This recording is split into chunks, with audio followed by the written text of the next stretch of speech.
Hi everyone, this is me Arjunu and today we are starting the session from basic to the advanced level.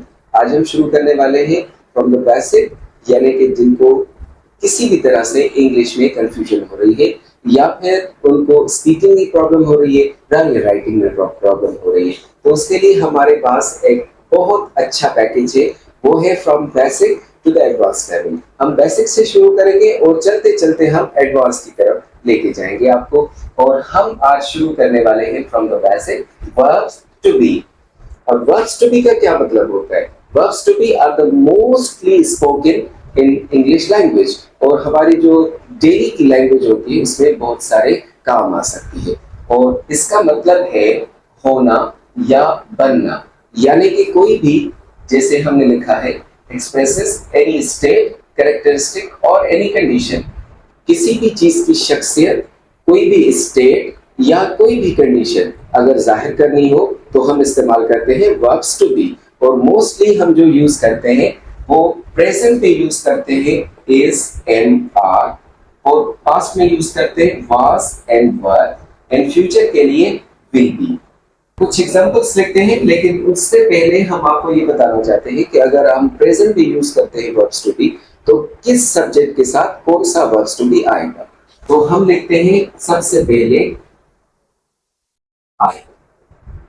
आई का क्या मतलब है? आई का मतलब है मैं, तो उसके साथ आएगा हमेशा एम, प्रेजेंट। और उसके बाद आता है वी, यू, दे, या फिर कोई भी दो नाम, अली एंड अहमद। इनके साथ हम लिखते हैं are in present verb to be. और उसके बाद हमारा थर्ड पर्सन है ही, शी, इट और एनी सिंगुलर नेम जैसे अली, तो उसके साथ आएगा इज। ये सारे जो वर्ब्स टू बी हमने लिखे हैं ये सारे प्रेजेंट की कंडीशन या कोई भी कैरेक्टरिस्टिक या फिर कोई भी हालत जो कि प्रेजेंट में हो वो जाहिर करते हैं। हम कुछ एग्जांपल लिखते हैं, जैसे हम लिखते हैं आई एम अ टीचर, यानी मैं एक टीचर हूं। तो ये मेरी एक प्रेजेंट स्टेट है या फिर कंडीशन है या मेरा कैरेक्टरिस्टिक है। यू आर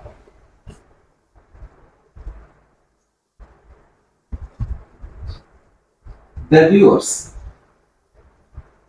या फिर हम कह सकते हैं ऑडियंस।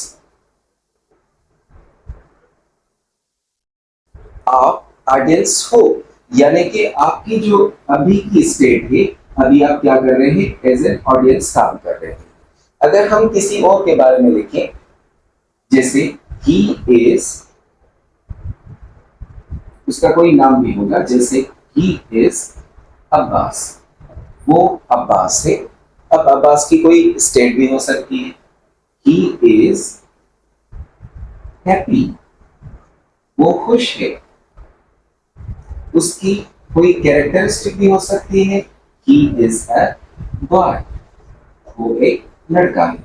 तो इस तरह से हम वर्ब्स टू बीज को प्रेजेंट में इस्तेमाल करते हैं और वो सारी जो चीजें हैं वो हमारे प्रेजेंट की स्टेट को जाहिर करती हैं।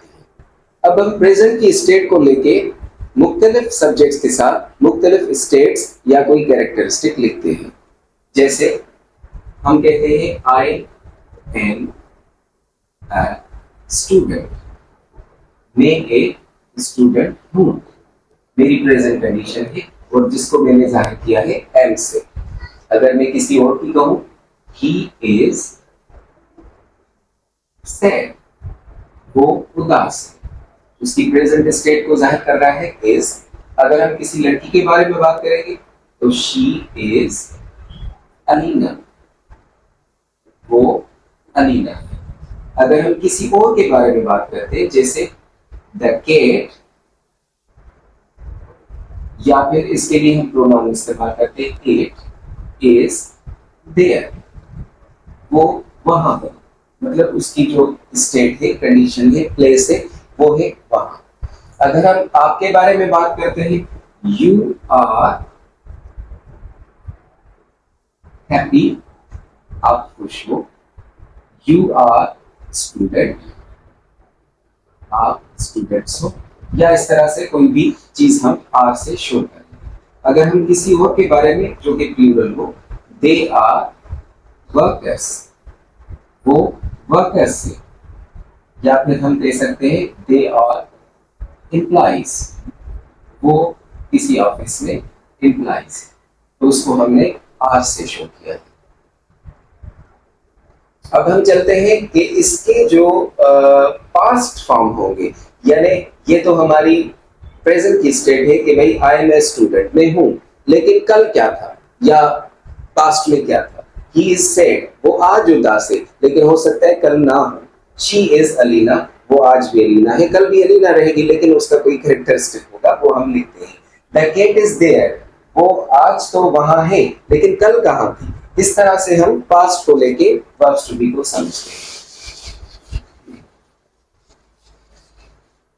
अब पास्ट के लिए जो वर्ब्स टू बी इस्तेमाल होता है, वो जो सब्जेक्ट है, जैसे हो गया आई, उसके बाद ही, शी, इट, या कोई भी सिंगल नाउन हो, तो उसके लिए हम इस्तेमाल करते हैं was। और हम अगर यू, दे, वी या कोई भी प्लूरल नेम्स, उसके लिए हम इस्तेमाल करते हैं वर। यानी कि इनकी पास्ट की जो कंडीशन है वो शो करते हैं वास और वर से। अब इसके कुछ एग्जांपल्स लिखते हैं और उसमें हम मजीद समझते हैं। इसको हम ऐसे ही रहने देते हैं मेरे ख्याल से। इसके साथ हम लिखते हैं वास, इसके साथ लिखते हैं वर, और उन सब की पास्ट की स्टेज कहते हैं। जैसे मैं कहूं कि भाई आई एम ए टीचर, लेकिन पहले में क्या था, आई वाज अ स्टूडेंट, मैं एक स्टूडेंट था। ही इज कुछ भी हो, लेकिन ही वाज अ चाइल्ड, वो बच्चा था, अभी बच्चा नहीं रहा। इट वाज क्लाउडी yesterday, कल बादल, आज नहीं है। अली was here yesterday या लास्ट टाइम, कल रात को अली यहाँ पर था, लेकिन आज वो यहाँ पर हो या ना हो वो बात की बात है, लेकिन हम ये पास्ट की स्टेट को was से जाहिर करते हैं। और उसके बाद वर से हम लिखते हैं you were happy on Sunday, Sunday को आप खुश थे, आज नहीं हो। जैसे हम कहते हैं कि भाई दे वर इन द पार्टी यस्टरडे, या कोई भी आप टाइम पास्ट का लिख सकते हैं कि भाई वो कल या परसों या लास्ट नाइट पार्टी में थे, लेकिन आज नहीं है।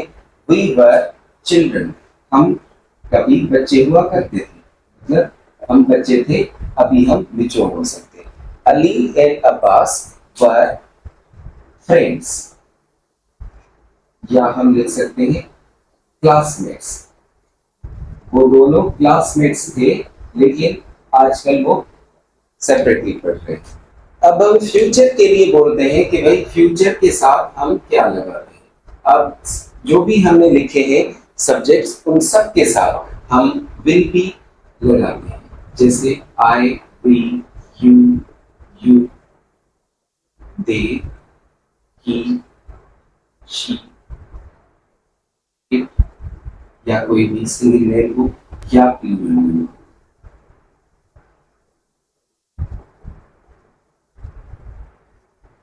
इसके साथ हम विल भी लगा के किसी भी फ्यूचर की स्टेट या कंडीशन को या कैरेक्टरिस्टिक को जाहिर करेंगे। जैसे आई विल बी, मैं बनूंगा गुड ह्यूमन, मैं एक अच्छा इंसान बनूंगा।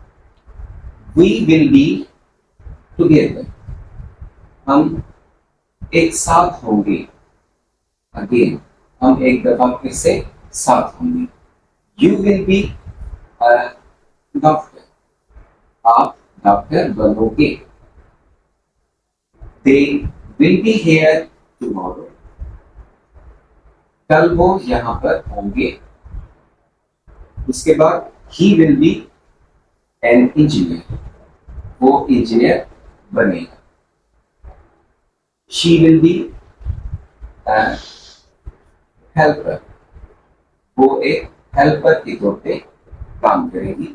इट विल बी एंजॉयबल, यानी किसी भी कंडीशन को हम लिख सकते हैं।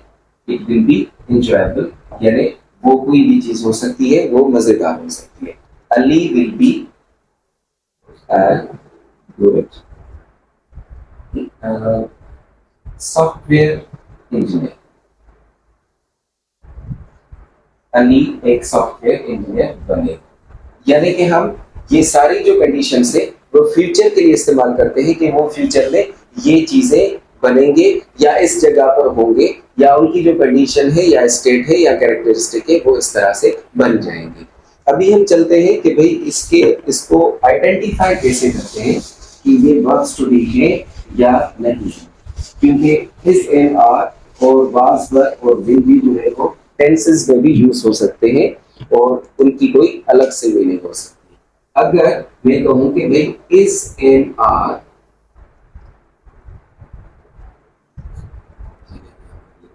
वाज वर और विल बी, इनके बाद अगर कोई भी नाउन यानी किसी भी चीज का नाम हो, कोई भी स्टेट, कोई भी हालत, कोई भी प्लेस, कोई भी टाइम, कोई भी कंडीशन या कोई क्वालिटी उनके बाद आएगी तो वो वर्ब्स टू बी कहलाएंगे, यानी कि जिसमें होने और बनने की मीनिंग जाहिर हो। अगर इनमें से कोई भी चीज इस एम आर और वाज वर और विल बी के साथ नहीं आ रही तो समझ लें कि वो कोई और यूसेज दिखा रहा है। अगर noun, state, place, time, condition या क्वालिटी जाहिर कर रहा है तो फिर ये वर्ब्स टू बी कहलाएंगे। अब इनके ही एक एक एग्जांपल्स हम लिखते जा रहे हैं। जैसे हम नाउन को शो करते हैं, he is a boy, boy एक नाउन है तो यहाँ पर ये इज हो गया वर्ब्स टू बी। कोई भी स्टेट लगा लें, जैसे शी वाज हैप्पी, वो खुश थी, ये उनकी कोई स्टेट है। क्वालिटी भी हो सकती है, शी वाज ब्यूटीफुल, वो ब्यूटीफुल थी। कोई भी प्लेस लगा दें, जैसे हम we will be here again tomorrow या टुमारो, हियर एक प्लेस है और विल बी हमारा वर्ब्स टू बी है। कोई भी टाइम लगा दें, जैसे इट इज 8 o'clock, अभी 8 बजे है तो ये भी हमारा वर्ब्स टू बी कहलाएगा। अगर इनमें से कोई भी चीज मिसिंग हो, जैसे हम एक एग्जांपल लिखते हैं समझाने के लिए, ये हमारे वर्ब्स टू बी का हिस्सा नहीं है लेकिन आपको सिर्फ समझाने के लिए। जैसे हमने लिखा है ही इज, तो यहाँ पर भी हम लिखते हैं ही इज, लेकिन हम इनमें से कोई भी चीज इसमें यहाँ पर नहीं लिखते, कोई और चीज लिख देते हैं, जैसे ही इज राइटिंग, तो ये यहाँ पर वर्ब्स टू बी नहीं, क्योंकि ना हमने कोई नाउन मेंशन किया है, ना कोई स्टेट, ना कोई प्लेस, ना टाइम, ना कंडीशन या क्वालिटी। यहाँ पर हमने वर्ब को मेंशन किया है और वर्ब को मेंशन किया है तो जाहिर सी बात है ये वर्ब्स टू बी नहीं होगा। यहाँ पर ये वर्ब्स टू बी है और यहाँ पर ये वर्ब्स टू बी नहीं है। यहाँ पर क्या है ये आगे चल के पढ़ेंगे। तो ये था हमारा बेसिक टू एडवांस सीरीज का पहला लेसन, जिसमें हमने वर्ब्स टू बी को एक्सप्लेन किया। और वर्ब्स टू बी के लिए हम एक एक्सरसाइज भी दे देते हैं आपके लिए, और वो आप लिंक की डिस्क्रिप्शन में देख सकते हैं। और वहां से डाउनलोड कीजिए और वहां से फिल आउट करके हमें कमेंट में बताइए कि आपने सही जवाब आप दिए या गलत जवाब आप दिए। अगर सही दिए तो आपके लिए कांग्रेचुलेशन, अगर गलत दिए तो ये वीडियो दोबारा देखिए। तो हम नेक्स्ट वीडियो में सेंटेंस का स्ट्रक्चर यानी कि इंग्लिश में सेंटेंस कैसे बनता है वो हम डिफाइन करेंगे। सी यू देन।